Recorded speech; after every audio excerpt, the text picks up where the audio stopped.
மேலூர் தொகுதியில் களை கட்டும் முட்டல் மோதல்கள்.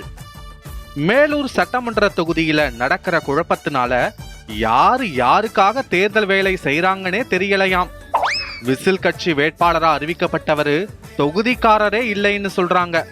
தொகுதிக்குள்ள இத்தனை பேர் போட்டியிட தயாரா இருக்கும்போது யாருன்னே தெரியாத வெளியூர்காரரை கொண்டு வந்து நிறுத்தினா நாங்க எப்படி வேலை செய்வோம்னு விசில் கட்சிக்காரங்க பயங்கர அதிருப்தியில இருக்காங்களாம்.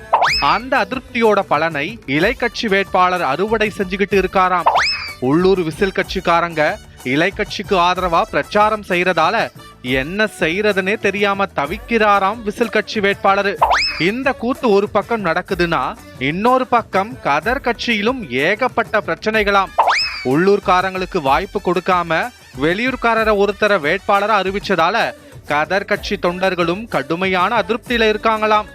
வேட்புமனு தாக்கல் செய்ய வந்த போதே அவருக்கிட்டயே நேரடியா தங்களோட எதிர்ப்பை தெரிவிச்சு கோஷம் போட்டாங்களாம்.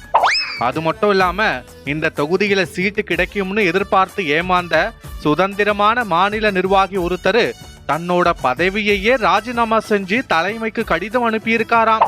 இதனால கதர் கட்சி வேட்பாளரும் கரையேத்த ஆள் இல்லாம தன்னந்தனியா நிக்கிறாராம். ஏற்கனவே இலை கட்சி வலுவா இருக்கிற இந்த தொகுதியில இப்படிப்பட்ட கூத்துகளும் நடக்கிறதால வெற்றி நிச்சயம் அப்படிங்கிற நம்பிக்கையோட இலை கட்சி வேட்பாளர் ரொம்ப உற்சாகமா பிரச்சாரம் செஞ்சிட்டு இருக்காராம்.